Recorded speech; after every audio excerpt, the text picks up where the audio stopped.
хватит ли у компании ресурсов довести все эти объекты до логического завершения. Проще заново построить город. Но представьте, что на улице минус 15, а у меня 2 детей. А машина по сугробам ездит. Да как так, с существующими технологиями 3 года? Да что там делать 3 года? Стоит такой объект просто грандиозных денег. Не развалится ли эта концепция с ростом города? Соединим 2 небоскреба. Это что-то из области фантастики. Знаете, есть люди, которые хотят быть дельфинами. Пускай будут дельфинами.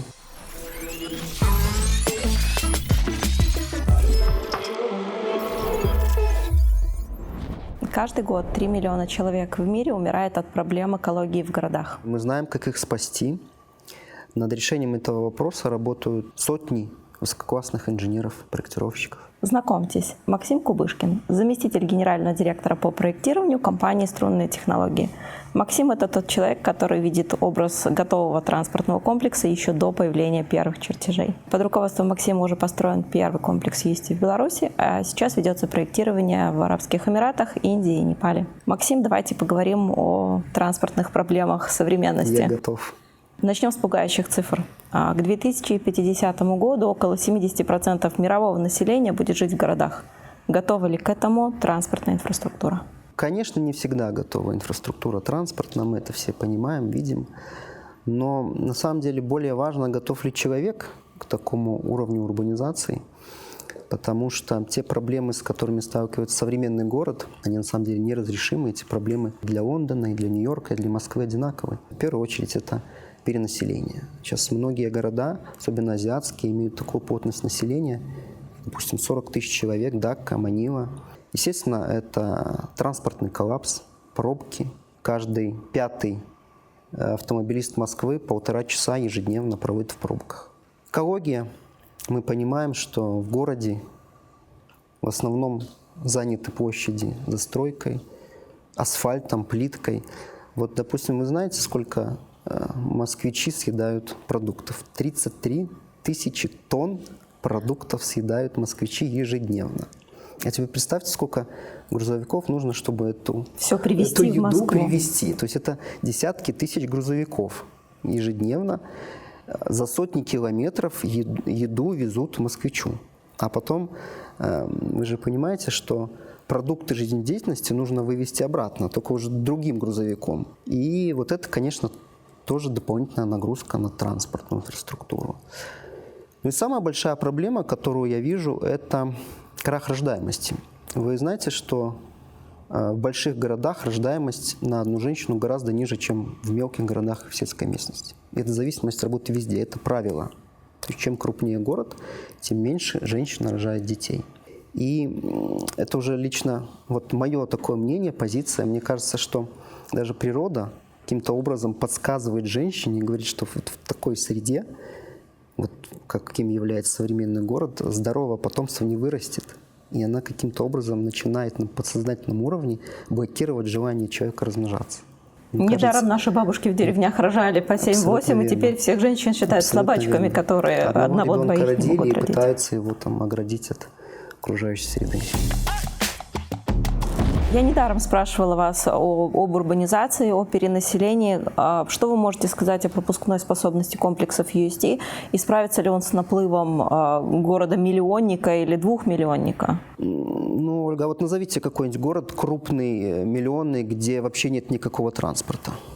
Таких городов нет, но мы точно можем говорить о, например, индийских городах. Они просто огромные, и транспорт там стихийный. Стихийный, да. Тук-туки, какие-то системы велосипеды. транспорта все же есть. И поэтому наша задача проектировщиков струнного транспорта все-таки не найти город, в котором нет абсолютно транспорта, и запроектировать транспортную инфраструктуру, а все-таки разрешить какие-то транспортные проблемы.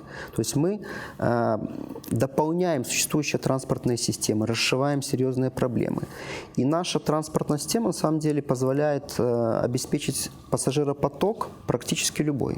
То есть несколько тысяч человек в час – это абсолютно стандартное решение. И вплоть до десятков тысяч человек в час пиковой нагрузки транспортной мы можем решить. То есть мы можем наши транспортные средства юнимобили блокировать в составы, делать длинные платформы. Пассажиропоток, который обеспечивают, допустим, метрополитены, мы можем абсолютно спокойно повторить нашими технологическими решениями. То есть прокачать транспортную систему города, правильно? Да, на сегодняшний день задача стоит такая, то есть уже города, естественно, имеют какие-то сложившиеся системы, и мы понимаем, что мы можем дополнять эти транспортные системы и решать вот сложные какие-то задачи там, где классические, традиционные транспортные решения не справляются. Как ваша система UST может стать драйвером развития отдельных территорий или агломераций?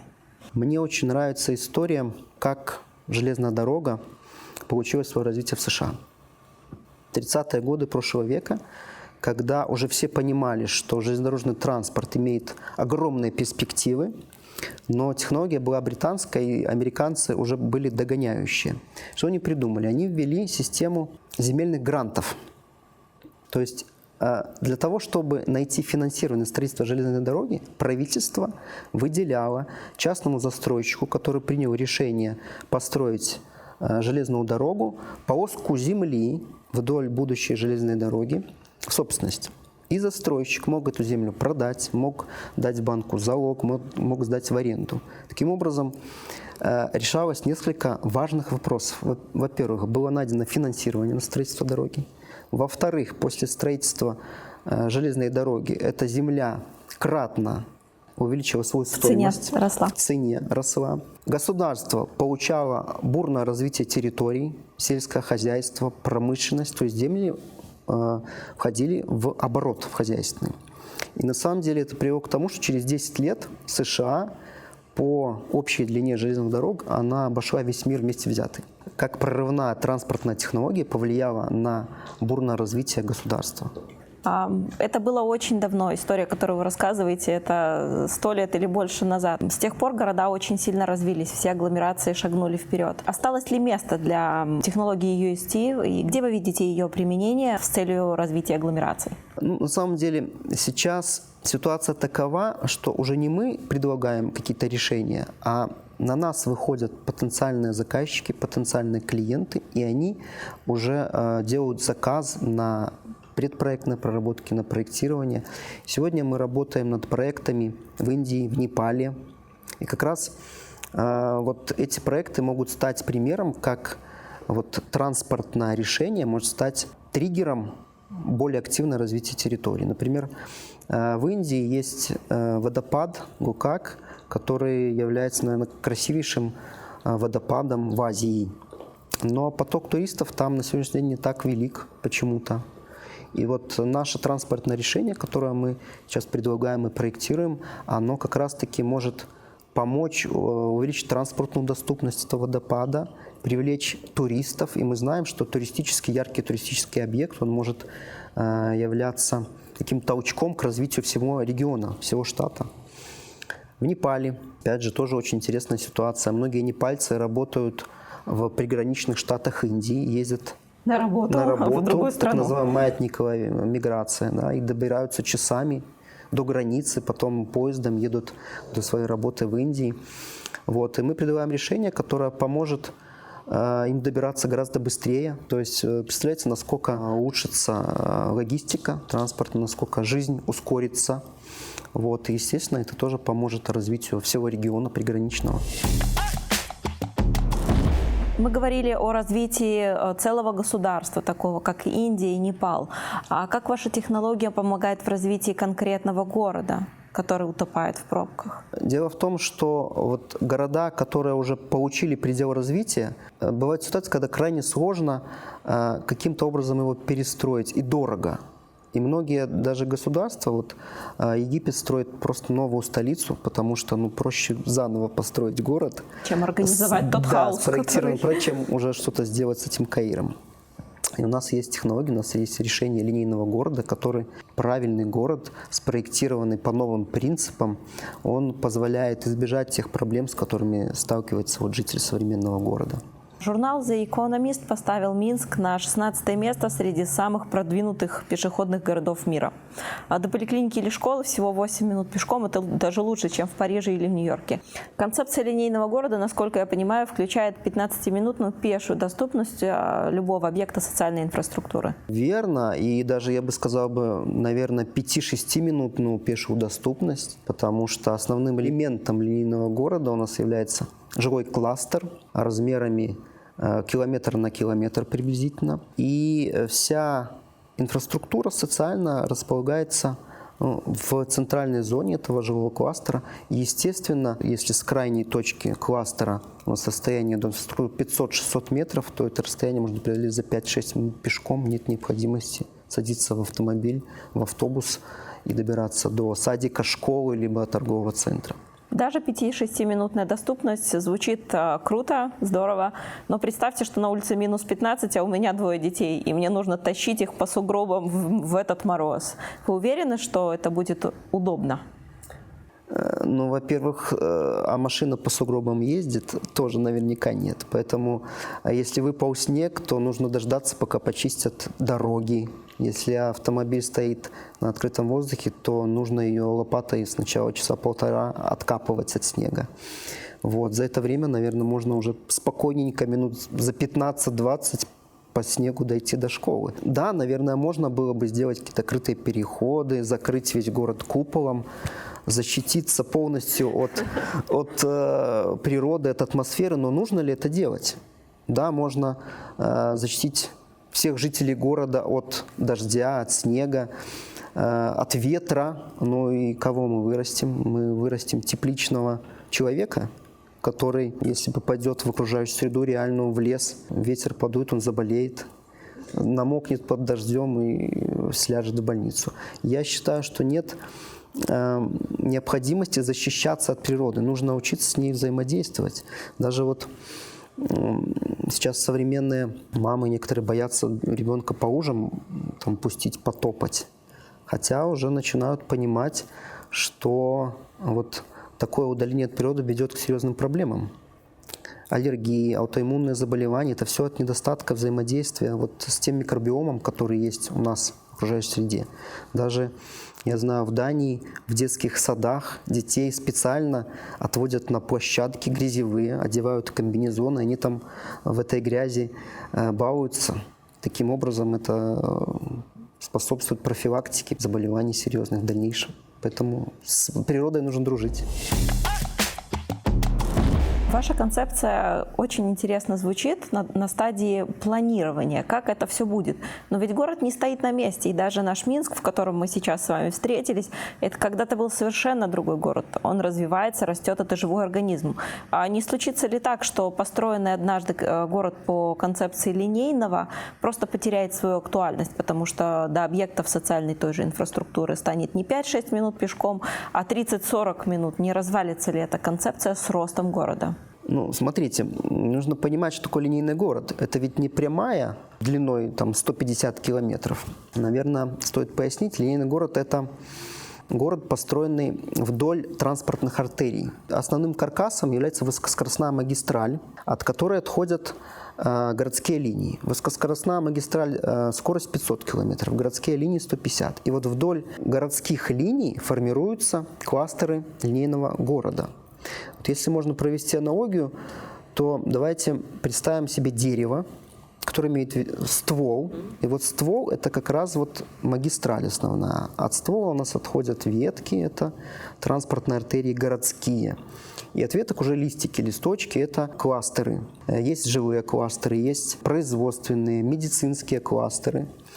И вот если мы говорим о росте организма, о росте города, то как дерево у нас растет? Ветка становится длиннее, значит, мы продлеваем пассажирскую линию, появляются новые листочки, кластеры. От ветки растет ответвление, значит, строим еще одну линию, и там размещаем кластеры. Таким образом, наш город растет не интенсивно, где увеличивается плотность населения. Вот мы привыкли все к центричным городам, и все в центр вот стремятся, там плотность растет. Линейный город, он растет экстенсивно. И рост города осуществляется за счет добавления таких кластеров. То же самое, как ветка становится толще, там растет пассажиропоток. Мы проектируем транспорт с запасом, то есть станции проектируем на перспективное развитие. Вот, я и хотела спросить о том. Сейчас миллионный Минск стоит в пробках из автомобилей, он условно вырастает вдвое, и все пересаживаются на UST, то получается все становятся в очереди на посадку в транспорт UST? Даже на самом деле Минск здесь плохой пример, потому что в Минске с транспортом-то все хорошо, на самом деле серьезных проблем нету.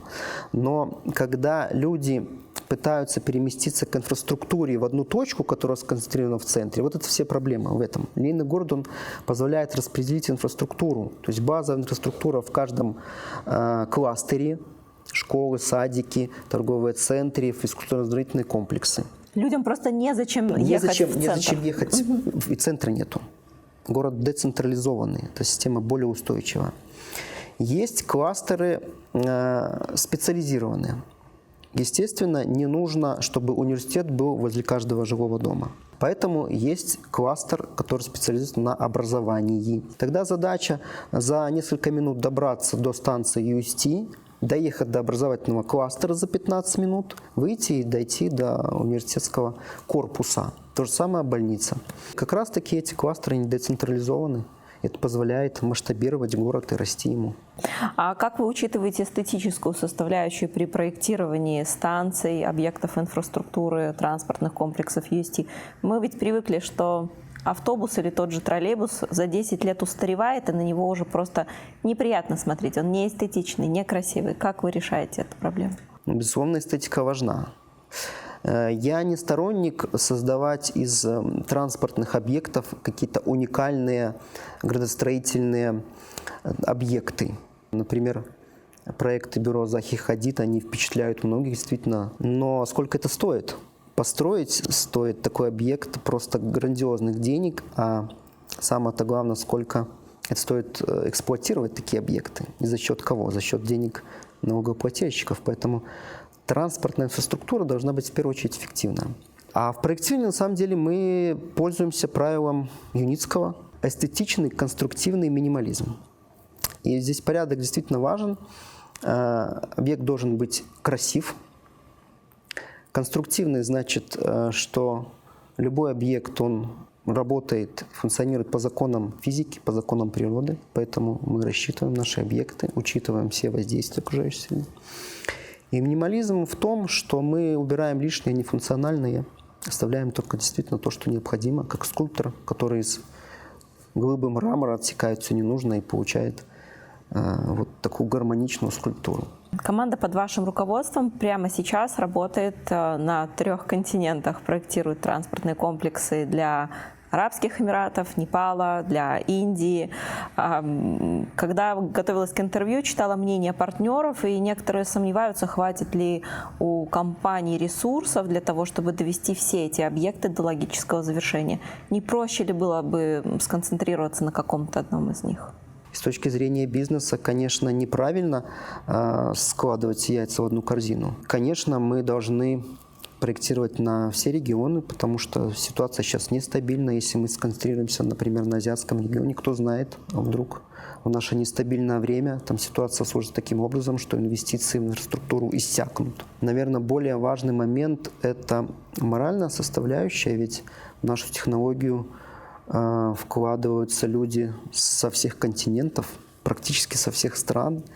И вот нам сказать, что мы концентрируемся только на азиатском регионе, но это будет, наверное, неправильно. Почему мы должны отказывать потенциальному клиенту из Бразилии и говорить ему, что нет, мы пока что вот будем проектировать объекты в Индии, а в Бразилии, значит, в 30-х годах.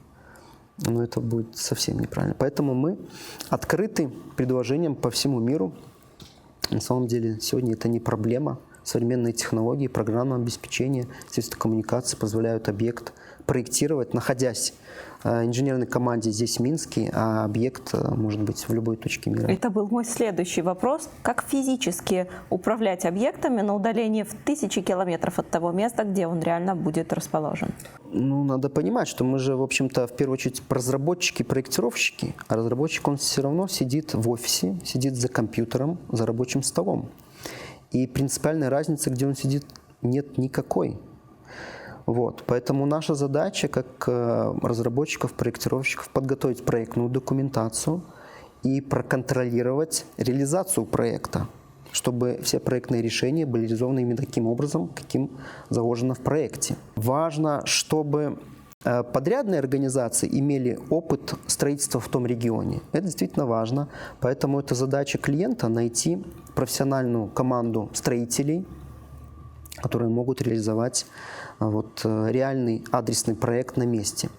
Но это уже немножко не наш бизнес. Мы не позиционируем себя как комплексная компания, которая строит, поставляет оборудование и так далее. Надо понимать, что мы все-таки инжиниринговая компания, и наша основная задача – подготовить проект и проконтролировать реализацию проекта. Это абсолютно спокойно можно сделать тем штатом специалистов, которые у нас на сегодняшний день есть. А расскажите немного о структуре вашего подразделения, как вы ее изменили в зависимости от того, какое количество проектов находится в работе? В прошлом году мы провели структурные изменения в нашей компании, и эти изменения настроены на то, чтобы мы больше уделяли внимание реализации адресных проектов. За последние годы я прослеживаю тенденцию, что мы больше стали заниматься адресными проектами, чем оптимизацией технологий. То есть если несколько лет назад мы действительно доказывали работоспособность, обосновывали безопасность, проектировали, строили тестовые участки, то на сегодняшний день мы большую часть времени, проектировщики, заняты проектированием адресных проектов. Сейчас у нас в моем подчинении работают 3 мощных управления проектных. Одно подразделение занято проектированием непосредственно транспортной эстакады.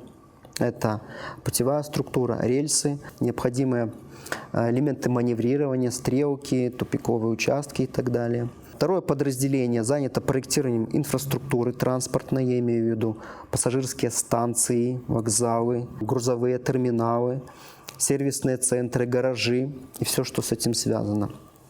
То есть необходимые все здания и сооружения.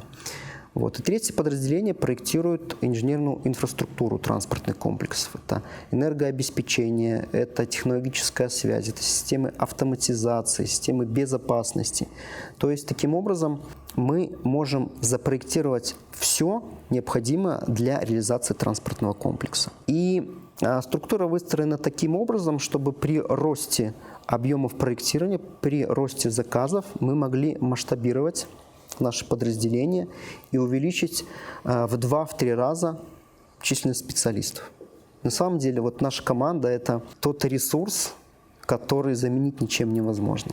Те специалисты, которые набираются опыта, работают уже многие 10 лет в нашей компании, именно это те люди, которые помогают реализовывать транспортный комплекс.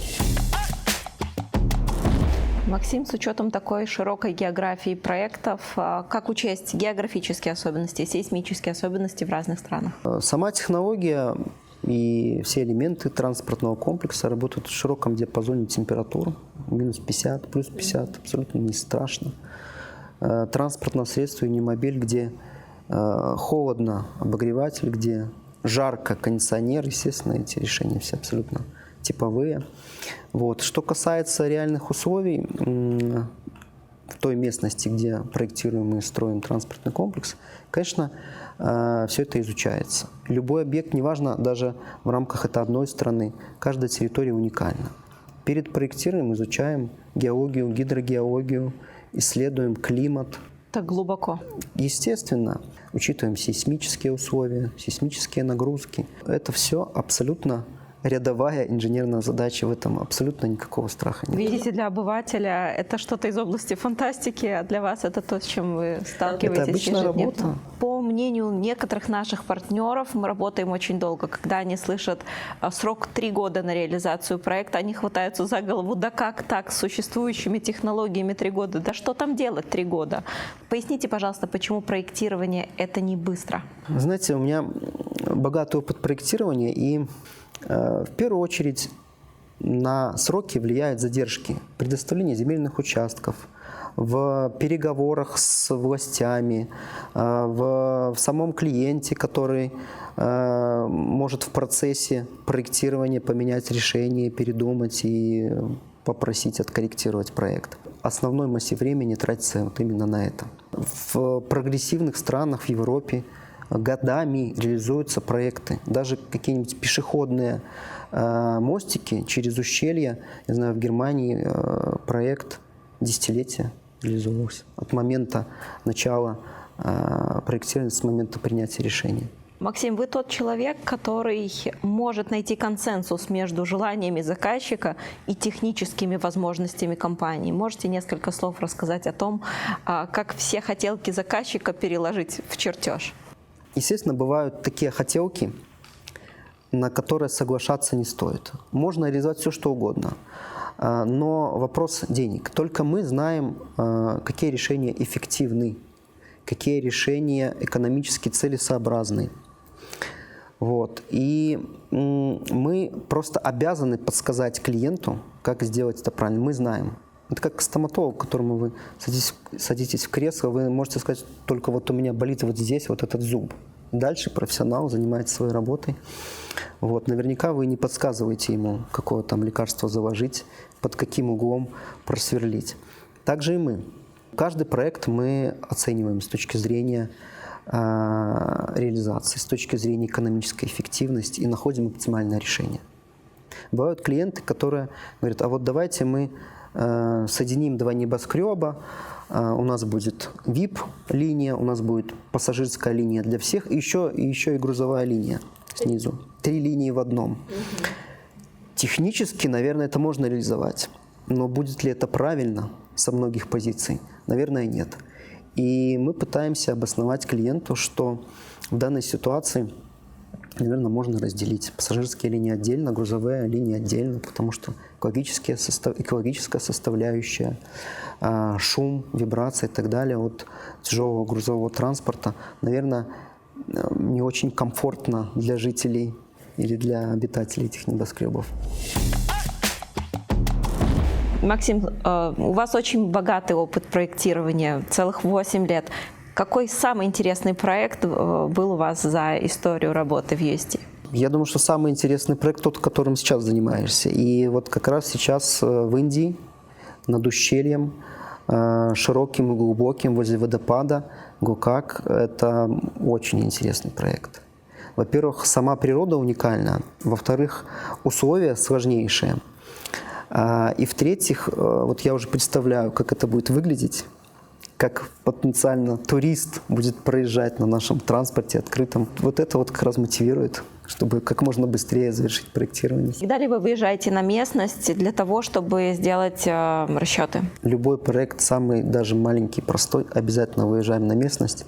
Я даже более того скажу, неоднократно. Практически на момент строительства те люди, которые проектируют, это становится их там чуть ли не второй дом. И там бывает очень часто. Спасибо, Максим. Я спросила все, что хотела. Теперь у нас блиц. В то время как некоторые страны развивают летающие такси, вы занимаетесь усовершенствованием монорельса. Некоторые считают это странным. Ну, знаете, есть люди, которые хотят быть дельфинами. Пускай будут дельфинами.